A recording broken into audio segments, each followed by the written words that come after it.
사오정이 시험 공부는 안 하고 기도를 하는 거예요. 하나님, 꼭 이번에 100점 맞게 해주세요. 시험 공부를 해야 될 사람이 시험 공부는 안 하고 기도만 하기 시작합니다. 공부를 안 했으니 당일날 시험 문제를 봤는데 풀 수가 있어야죠. 답안지에 뭐라고 적은지 아십니까?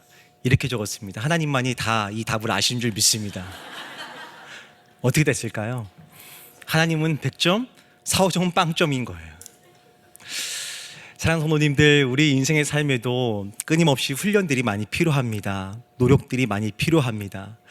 그 중에 우리가 가장 많이 해야 될 노력이 있다면 영성을 지키는 노력과 이 매일매일 우리가 힘써 하나님의 말씀을 묵상하는 그 삶의 자리를 지키는 훈련이 우리 인생의 삶에 끊이지 않아야 될 줄을 믿습니다. 알렉산더 대제왕, 모든 세계를 다 제패했었죠. 하지만 그의 젊은 나이 때 그가 한 번의 큰 시련을 겪게 됩니다. 그에게 부하 7만 명이 있었습니다. 젊은 아이지만 많은 숫자의 부하들을 거느리고 있었지요. 경제적인 어려움, 군사적인 어려움, 여러 가지가 환란들이 닥치기 시작하자 한 부하가 알렉산더 제왕에게 와서 이렇게 물어봅니다. 왕이시여, 지금 큰 환란이 있습니다. 더 이상 부하들에게 줄 것이 없습니다. 먹을 것을 제공할 수가 없습니다.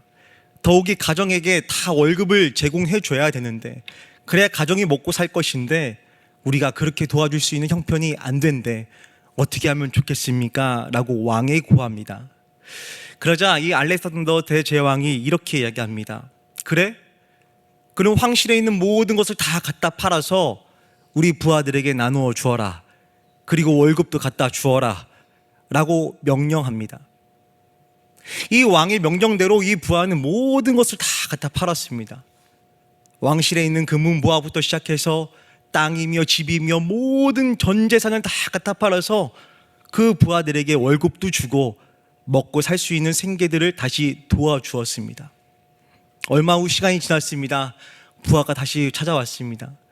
왕이시여, 그런데 이제 왕께서는 어떻게 살기를 원하십니까?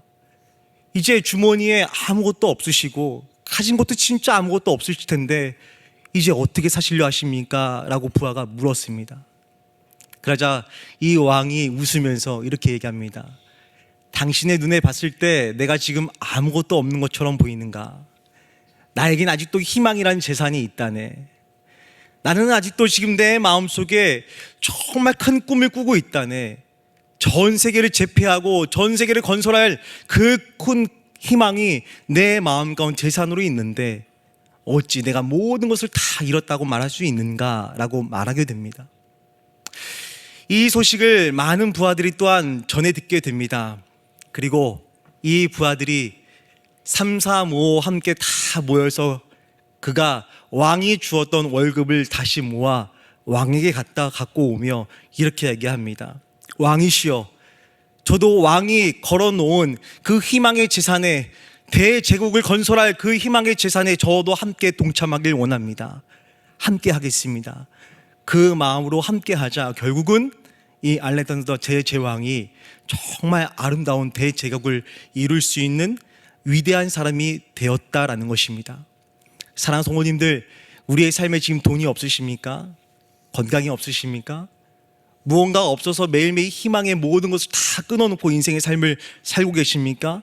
하나님은 오늘 우리에게 말씀하십니다. 내가 너에게 희망이 되어주겠다. 말씀 가운데 함께 거하고 말씀 가운데 함께 붙잡는 인생의 삶 가운데 내가 너의 인생의 삶 가운데 진짜 희망이 되어줄 테니 나와 함께 가자라고 주님 말씀하십니다. 다시 한 번 더 그 희망을 붙잡을 수 있는 귀한 시간 되시기를 주의 이름으로 간절히 축원드립니다. 오늘 다윗은요, 자연적으로 수명이 다한 상태입니다. 노년이 되었어요. 아무것도 힘이 없고 잠만 자고 침대에 누워 있습니다. 기력도 없어요. 먹을 힘도 없어요. 자, 그런데 이때 무슨 사건이 일어나게 되냐? 다윗의 넷째 아들 아도니아가 반란 아닌 반란을 일으키기 시작합니다. 아버지가 엄연히 살아있는데 이 아도니아가 아버지의 그 왕의 자리를 다시 욕심내기 시작하는 거예요. 그래서 이 아도니아가 어떤 꾀를 내기 시작하냐?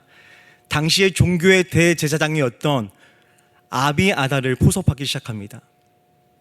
근데 아비아달만 포섭한 것으로 끝나는 것이 아니라 당시의 군대 장관이었던 요압을 자신의 편으로 만들기 시작합니다.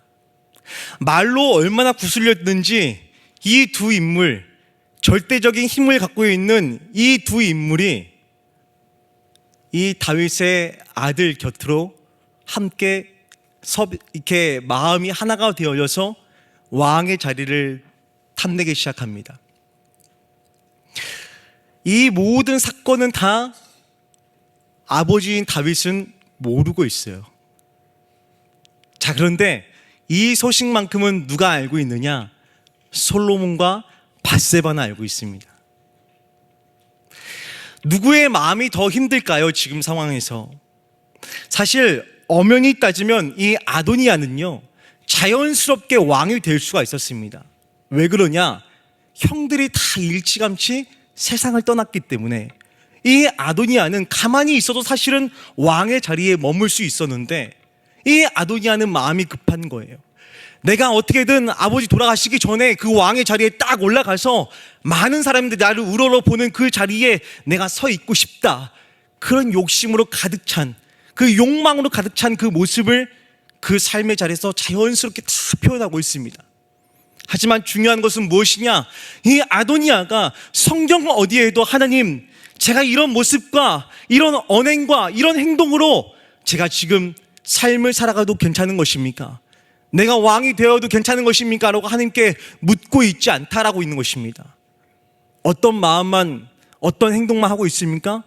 어떻게든 사람을 붙잡고, 힘이 있는 사람을 붙잡고, 내 눈에 좋아 보이는 것들만 붙잡아서 내가 어떻게든 성공하리라, 그 욕심만 가득 차 있는 이 아도니아의 마음. 사랑하는 성도님들에게 축복하길 원합니다. 내 눈에 보이는 것을 쫓는 것이 아니라 내 마음의 중심 가운데 있는 이 성령 하나님의 마음을 읽고 그대로 행하는 자에게 주의 복이 넘쳐날 줄을 믿습니다. 아도니아는 하나님의 마음을 전혀 읽으려고 하지 않아요. 어떻게든 내 힘으로 해봐야지. 그래, 어떻게든 내가 할 수 있지. 그런데 그 찰나에 누구는 가만히 조용히 있어요. 누가 조용히 있습니까? 솔로몬은 아주 가만히 있어요. 솔로몬의 입장에서는 답답할 수밖에 없겠죠. 뭐지? 분명히 다윗, 나의 아버지께서 분명히 약속하셨는데, 하나님의 이름으로 맹세하셨는데, 분명히 하나님의 이름으로 내가 왕이 될 것이라고 분명히 말씀하셨는데 아버지가 안 지키시려고 하는 건가? 솔로몬의 입장에서는 그런 의구심과 물음을 가질 수밖에 없습니다. 그럼에도 불구하고 솔로몬은 참고 있습니다. 그 찰나에 기가 막히게 하나님께서 역사하기 시작하십니다. 나단 선지자가 등장해요. 이 나단 선지자 누구입니까? 다윗이 밧세바를 범할 때 정말 다윗에게 질체 없이 정말 나무랬던 선지자입니다. 자, 근데 그때 이 나단 선지가 그때는 나무랬지만 이제는 도와주기 위해서 지금 이 아도니아 곁으로 돌아오기 시작합니다. 이 솔로몬의 곁으로 딱 오는 거예요. 자, 이 나단 선지자가 밧세바를 만나요. 이 밧세바가 누구입니까? 솔로몬의 엄마예요. 이 밧세바를 만나자마자 이렇게 얘기합니다. 내가 도와주겠습니다. 그런데 그냥 도와주는 것이 아니라, 밧세바, 당신께서 직접 다윗의 침상에 들어가서 얘기하십시오. 뭐라 얘기하냐? 분명히 말씀하지 않았습니까? 하나님의 이름으로 맹세하지 않았습니까? 그때 그렇게 왕의 자리에 세워주겠다고 약속하셨는데 그것을 안 지키시겠습니까? 라고 말하십시오. 나단 선지자가 알려주는 거예요. 솔로몬의 집안에 다시 희망이 생겼습니다. 다시 한번 우리 성도님들에게 축복하길 원합니다. 우리의 입술과 우리의 언행과 우리의 삶이 누군가에게 희망이 되어지는 인생의 삶을 살게 되실 축원드립니다. 남을 죽이는 입술이 아니라, 남을 죽이려고 짓밟을 수 있는 우리의 행동이 아니라, 남의 인생의, 남의 삶에, 누군가의 성도의 인생의 삶 가운데 사랑이 되어지는 인생의 삶을 선택하게 되시길 주의 이름으로 간절히 축원드립니다. 자, 그렇게 나단이 와서 희망의 복음의 메시지를 전하는 거예요. 밧세바 용기를 냈습니다. 그리고 침상에 들어갑니다. 나단 선지자가 이야기해 줬던 대로 그대로 얘기하는 거예요. 그때 약속하지 않으셨습니까? 근데 지금 돌아가는 현실을 보십시오. 아도니아가 모든 계략을 다 깨어서 지금 종교의 지도자뿐만 아니라 군사의 힘을 막강하게 갖고 있는 요압마저도 다 섭외해서 우리가 지금 어떻게 될지 모르는 이 현국에 누워만 계시면 되겠습니까? 도와주십시오. 그때 다윗이 다시 한 번 더 많은 사람들을 부르는데요, 그 중에 다윗이 정말 친애하고 믿었던 원로들을 부르기 시작하는 거예요. 종교의 원로들, 또 정치와 경제를 이끌어가는 원로들을 다 부르는 거예요. 그리고 불러서 뭐라 말하냐? 그래, 제가 지난 분명히 많은 사람들 앞에서, 또 밧세바와 솔로몬 앞에서 제가 맹세했습니다. 하나님의 이름으로 맹세했습니다. 제가 솔로몬을 왕으로 세울 것을 제가 맹세했으니 저는 차기의 왕을 아도니아가 아니라 솔로몬으로 지명하겠습니다 라고 공식적인 자리에서 선포하게 됩니다. 자, 지금 한 나라의 한 땅에 두 명의 왕이 생겼습니다. 아도니아도 내가 왕이고 솔로몬도 지금 내가 왕이라고 선포하고 있습니다. 어떻게 됐을까요? 더 웃긴 사실은 아도니아는 지금 광장에서 양을 잡았습니다. 많은 사람들이 함께 모여요. 내가 왕이다, 내가 이 유다 땅의 왕이니 당신들은 내 앞에 절하고 당신들은 나를 바라보고 함께 따라야 된다라고 왕은 자기 스스로가 함께 고백하고 있지만, 정작 지금 솔로몬은 어디의 자리에서 왕의 선포와 왕의 자리를 임명하게 된 줄 아십니까? 성전에서 고백하게 됩니다. 자연스럽게 사람이 많이 모이지 않았겠지요. 아주 소수의 인원만 모여 있겠죠. 자, 그런데 중요한 사실은 이 소식을 들었던 아도니아의 그 광장에 많은 사람들이 솔로몬도 왕이 되었다라는 소식을 전해 듣게 되는 거예요. 그러자 아도니아의 편에 서 있던 많은 사람들이 다시 솔로몬의 성전으로 모이기 시작합니다. 아도니아는 착각했어요. 무엇을 착각했느냐?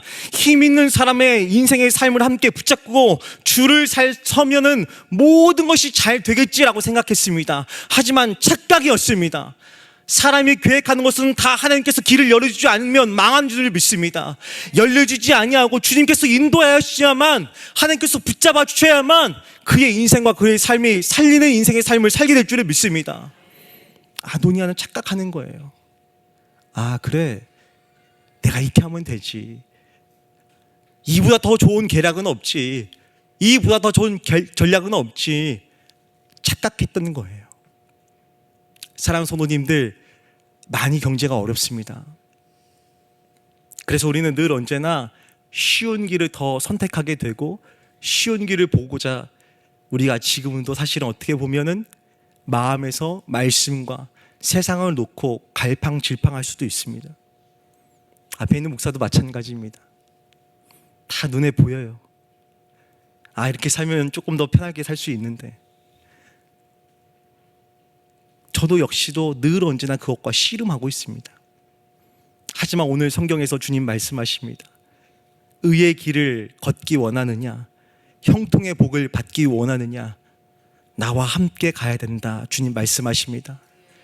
사랑하는 성도님들, 힘들지만 아도니아의 길을 선택하는 것이 아니라 끝까지 나를 도우시는 주님의 길을 붙잡고 내 마음속에서 요동친다 할지라도 내 마음에 성령님께서 바라시고 원하시는 그 길을 선택할 수 있는 그 영성 나에게 허락하여 달라고 기도할 수 있는 믿음의 사람들 되어지기를 주님으로 간절히 축원드립니다.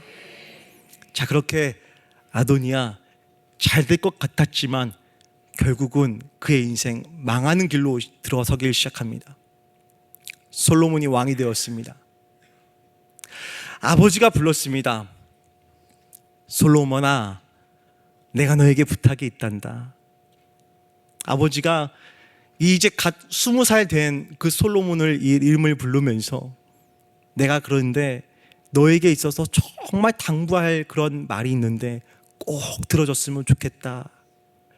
아버지가 이 유다 땅 이스라엘을 함께 왕으로서 섬기면서 아버지가 느낀 것이 있단다 라고 한마디 한마디 건네주기 시작하는데, 그 중에 하나가 담대하라는 거예요. 우리 인생의 삶도 마찬가지 아니겠습니까? 담대함이 필요합니다. 힘들고 어려운 세상, 하나님을 의지하지 않는 이 담대함은 다 필요가 없습니다. 제가 정말 자주 즐겨 부르는 찬송가 중에 하나가, 찬양 중에 하나가 오늘 아까 우리 셀라 찬양팀이 불렀던 말씀 앞에서요. 하나님의 말씀을 경외하는 사람, 하나님의 말씀을 따르는 사람. 저도 차에서 오고 가면서 정말 유일하게 듣는 찬송가 중에 하나예요. 딱 그 하나만 들어요. 왜냐? 하나님 앞에서, 말씀 앞에 담대한 인생의 삶을 살고 싶거든요. 저도 얼마든지 무너질 수가 있어요. 성경 말씀에 보면 아도니아가 정말 사울 못지않게 외모가 엄청 훌륭했대요. 세상에 온갖 것을 다 갖고 있었던 사람이에요. 세상에서 훌륭해 보이는 모든 것들 물론 중요하죠. 경제적인 힘, 외모적인 것들, 세상 사람들이 바라봤을 때 와 진짜 훌륭해, 물론 좋습니다. 하지만 분명한 것은 그 훌륭함 때문에 하나님을 바라보지 못하고 있다는 것입니다. 다윗은 이것을 알고 있었어요. 솔로몬에게 부탁하는 거예요. 솔로몬아, 아버지가 왕이 돼 보니까 그렇단다. 하나님을 경외하지 않고 하나님을 바라보지 아니하면 우리는 결국 떨어질 수밖에 없단다. 하나님과 떨어지는 것 자체가 인생의 삶의 진짜 불행이라는 것을 이 아버지가 이 40년 동안 왕의 자리에 있으면서 뼈저리게 느낀 것이 이거란다. 이 다윗이 솔로몬에게 직접 전해주는 거예요. 그러면서 3절 말씀에 보면 뭐라 말씀하고 있습니까? 모세의 율법대로 지켜 행하라. 그리하면 네가 어느 곳을 가든지 무엇을 하든지 어떻게 돼요? 형통하게 되리라 주님 말씀하고 있다는 것이죠. 다 누구나 인생의 삶을 살아가면서 형통해보 다 원하고 있습니다. 잘 되는 인생의 삶 다 꿈꾸고 있습니다. 어떻게 잘 되길 원하십니까? 무엇 때문에 잘 되길 원하십니까? 저 사람 때문에 잘 되길 원하십니까? 내가 붙잡고 있는 것 때문에 잘 되길 원하십니까? 이 인생의 모든 호흡은 누구의 것입니까? 하나님의 것입니다. 하나님께서 내 인생과 내 삶을 주관하실 때에 내 인생과 내 삶이 형통의 복을 받게 될 줄을 믿습니다.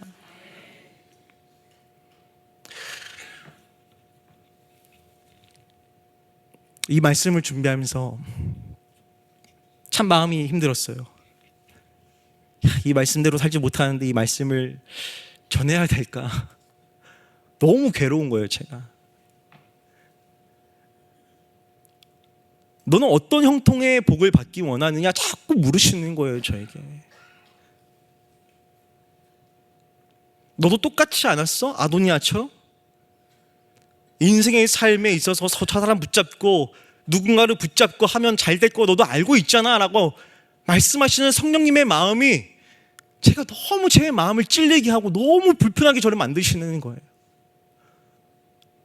이 원고 하나하나를 작성하고 또 작성하는데 썼다 지웠다를 몇 번을 한지 모르겠어요. 이거 그냥 넘어갈까? 이거 하지 말고 힘드니까?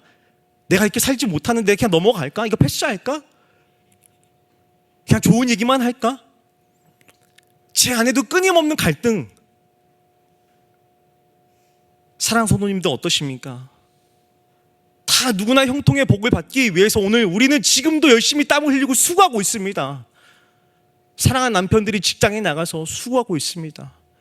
사랑한 자녀들이 지금 좋은 대학 가기 위해서 자신의 앞날을 보장받기 위해서 열심히 지금 자신의 캐리어를 쌓고 있습니다. 무엇이 진짜 형통입니까? 우리는 너무나 잘 알고 있습니다. 하나님의 말씀대로 살아가는 것이 진짜 형통이라는 것을 우리는 너무나 잘 알고 있습니다. 사랑 성도님들, 우린 좁은 길을 걸어가고 있습니다. 무엇 때문에 좁은 길입니까? 천국을 바라보니까 좁은 길입니까? 아니요. 저는 이 말을 참 좋아해요. 좌우가 낭떠러지기 때문에 우린 좁은 길을 가는 거예요. 왜 그럴까요? 좌우를 보면 떨어질 수밖에 없거든요. 그래서 앞만 보고 가야 되는 거예요. 어느 권사님이 저한테 그러셨어요. 목사님은 달리는 승마 같아요. 경주마 같아요 이러시는 거예요. 맞아요. 저도 때는 진짜 경주마처럼 달려요.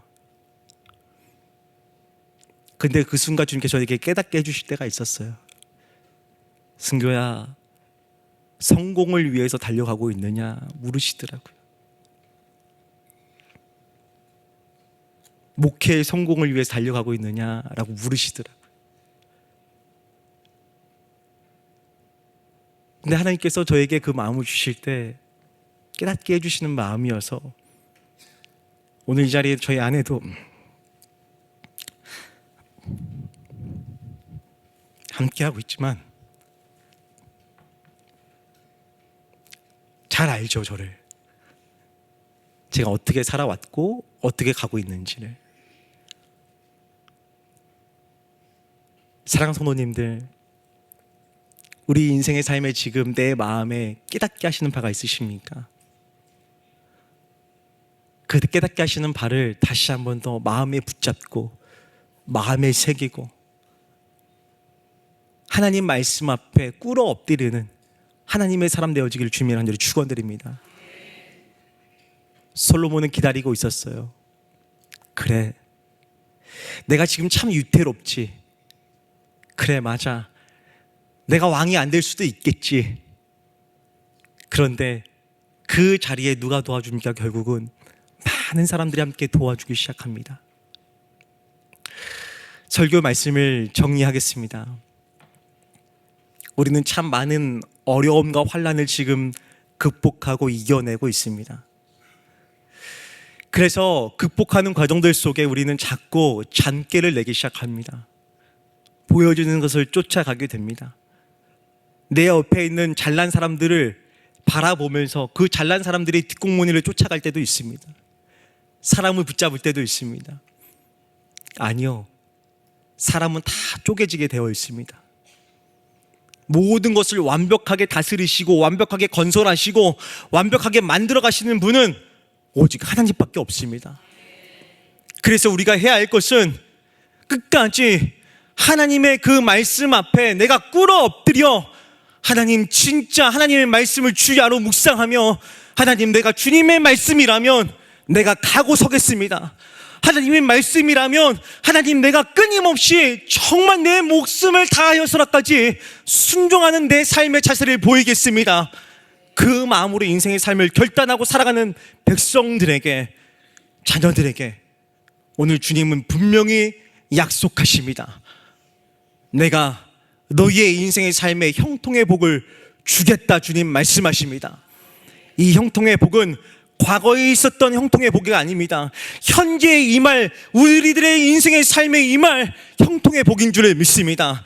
허나 중요한 것은 이 복은 하나님의 말씀을 지키는 자에게만 이 복이 허락되어지며 이 복이 복으로 임한다는 사실을 깨닫고 함께 다시 한 번 더 하나님, 내가 말씀과 함께 승리하고 말씀과 함께 인생의 삶을 결단하겠습니다. 그 마음으로 승리하는 저와 여러분의 복된 삶이 되어지기를 주님의 이름으로 간절히 축원드립니다. 함께 우리 찬양하겠습니다.